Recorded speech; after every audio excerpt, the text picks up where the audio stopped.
आज आपण आपल्या शरीरासाठी अतिशय पौष्टिक असणारा मुगाचा ढोकळा कसा बनवायचा ते पाहणार आहोत। खायला तर अतिशय रुचकर लागतो आणि बनवायला पण खूप सोपा आहे, त्यामुळे व्हिडिओ शेवटपर्यंत नक्की पहा। नमस्कार, भाग्यश्रीज कुकिंग चॅनेलमध्ये आपल्या सर्वांचे खूप खूप स्वागत आहे। चला तर मग वेळ न घालवता आपण रेसिपीला सुरुवात करूयात। हा ढोकळा बनवण्यासाठी सर्वात पहिल्यांदा आपल्याला मूग रात्रभर भिजत ठेवायचे आहेत। तर इथे मी 1 वाटी मूग रात्रभर भिजत ठेवलेले होते। आपल्याला जितका ढोकळा बनवायचा आहे त्यानुसार मुगाचं प्रमाण कमी जास्त करू शकता। तर इथे मी मूग स्वच्छ असे 2 ते 3 पाण्याने धुवून घेतलेले आहेत। आता आपल्याला या मुगाला चांगलं मिक्सरमध्ये फिरवून घ्यायचं आहे। यासाठी इथे मी मिक्सरमध्ये हे सर्व मूग टाकून घेते। तर एकाच वेळेस आपण हे मूग फिरवून घेणार आहोत। आपण हे फिरवून घेताना यामध्ये 2 अद्रकचे तुकडे टाकलेले आहेत। त्यानंतर 2 हिरव्या मिरच्या तिखट होण्यासाठी टाकलेल्या आहेत। त्यानंतर भरपूर सारी फ्रेश कोथिंबीर टाकलेली आहे आणि हे फिरवून घेतानाच आपण यामध्ये दही टाकणार आहोत। तर इथे मी अर्धा वाटी दही टाकलेलं आहे। दही खूप जास्त आंबट नाही आहे, मीडियम आंबट आहे, त्यामुळे तुम्ही कमी जास्त प्रमाण करू शकता। आणि यामध्ये मी थोडंसं पाणी टाकलेलं आहे। आता आपल्याला याची बारीक अशी पेस्ट करून घ्यायची आहे। तर मस्त मी हे फिरवून घेते। आपण जी पेस्ट बनवलेली आहे ती मोठ्या बाउलमध्ये मी काढून घेते। तर अशी आपल्याला कन्सिस्टन्सी हवी आहे, परफेक्ट अशी स्मूथ झालेली आहे। आता यामध्येच आपण थोडंसं पाणी टाकणार आहोत। तर इथे मी मिक्सरच्या भांड्यामध्ये थोडंसं पाणी हिसळून टाकलेलं आहे। हे मिश्रण मी एकदा थोडंसं मिक्स करून घेते, जेणेकरून आपण यानंतर पुढचे जिन्नस टाकून घेऊयात। तर इथे मी 1 वाटीला थोडासा कमी रवा टाकलेला आहे। तुम्ही बारीक किंवा मोठा रवा कोणताही रवा वापरू शकता। तर व्यवस्थित आपल्याला हा रवा मिश्रणामध्ये मिक्स करून घ्यायचा आहे। अगदी परफेक्ट एकजीव झाला पाहिजे। तर इथे तुम्ही पाहू शकता आपला रवा मस्त असा एकजीव झालेला आहे। आता रवा भिजण्यासाठी आपण यावरती झाकण ठेवून याला 15 ते 20 मिनिट ठेवून देऊयात, म्हणजे मस्त रवा भिजला जाईल। तर इथे 20 मिनिट झालेले आहेत, रवा मस्त फुललेला आहे। आता यामध्ये मी चवीनुसार मीठ टाकलेलं आहे।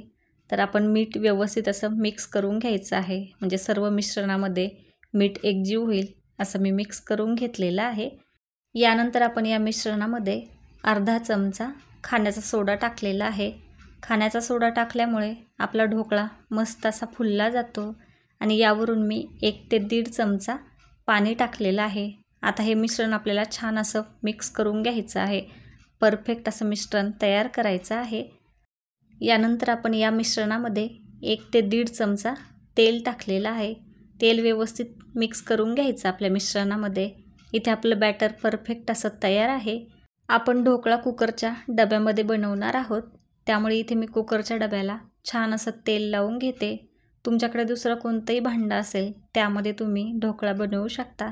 तर व्यवस्थित मी सर्व भांड्याला तेल लावून घेतलेलं आहे, त्यामुळे आपला ढोकळा भांड्याला चिकटणार नाही। तर आता इथे आपण जे बॅटर बनवून ठेवलेलं होतं ते व्यवस्थित या डब्यामध्ये टाकून घेतलेलं आहे आणि या डब्याला थोडंसं मी हलवून घेते, जेणेकरून त्यामध्ये जी एअर धरलेली आहे ती निघून जाईल। आता यावरून आपण लाल तिखट टाकणार आहोत। तर हे टाकणं ऑप्शनल आहे, जर तुम्हाला आवडत असेल तर टाकू शकता, नाही टाकलं तरी काहीच हरकत नाही। तर व्यवस्थित मी हे सर्व टाकून घेतलेलं आहे। आता आपण याला स्टीम देऊन घेऊयात। तर इथे मी स्टीमरच्या भांड्यामध्ये पाणी ठेवून हे गरम करायला ठेवलेलं होतं।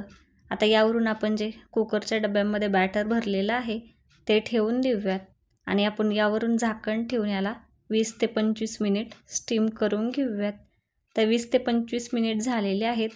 आता आपण चेक करून घेऊयात तर आपला ढोकळा तयार झाला आहे का। तर इथे मी टूथपिकच्या साहाय्याने चेक केलं आहे, तर इथे टूथपिकला काही चिकटत नाही आहे। तर हा ढोकळा इथे तयार आहे। तर मी डबा थंड करून घेतलेला आहे। आता यानंतर आपण चाकूच्या साहाय्याने याच्या कडा व्यवस्थित अशा मोकळा करून घेऊयात, म्हणजे डब्याला आपला ढोकळा चिकटणार नाही आहे। ढोकळा बनवण्यासाठी थोडाफार टाईम जास्त लागू शकतो। जर टूथपिकला ढोकळा चिकटला तर आपण 5 ते 10 मिनिट आणखी ठेवू शकतो।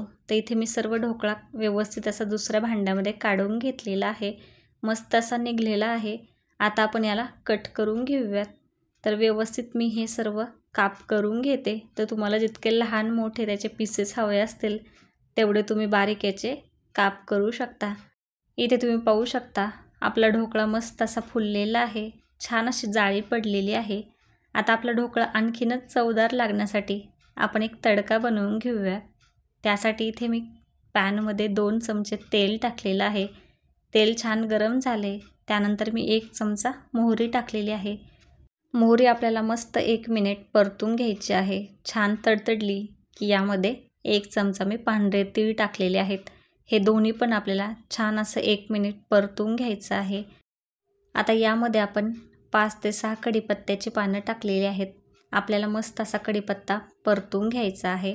तर इथे आपला कढीपत्ता छान असा परतलेला आहे।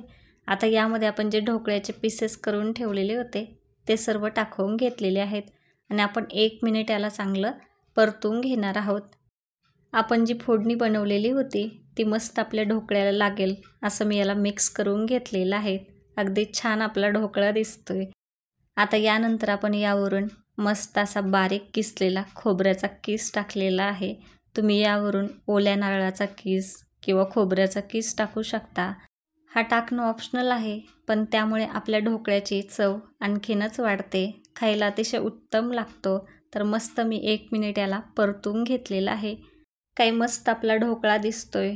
आता गॅस बंद करून हा गरमागरम चटपटीत असा ढोकळा आपण प्लेटमध्ये सर्व करून घेऊयात। कधीकधी चपाती भाजी खाण्याची इच्छा नसते, यावेळेस आपण हा पौष्टिक असा ढोकळा नक्कीच ट्राय करू शकतो। अगदी लहान मुलंसुद्धा आवडीने खातील। तर एकदा ही रेसिपी नक्की ट्राय करून पहा। अगदी पौष्टिक आहे खाण्यासाठी आणि बनवायला पण सोपी आहे। तर तुम्हाला ही रेसिपी कशी वाटली हे कमेंट करून सांगायला विसरू नका। व्हिडिओ आवडला असेल तर व्हिडिओला लाईक करा, तुमच्या फ्रेंड्स आणि फॅमिलीसोबत शेअर करा। अजूनही चॅनेलला सबस्क्राईब केलं नसेल तर अशाच नवनवीन रेसिपी पाहण्यासाठी नक्की सबस्क्राईब करा। त्याचबरोबर साईडला असलेले बेल आयकॉन पण क्लिक करा। तर पुन्हा भेटूयात अशाच एका नवीन रेसिपीसोबत। तोपर्यंत मस्त खा। धन्यवाद।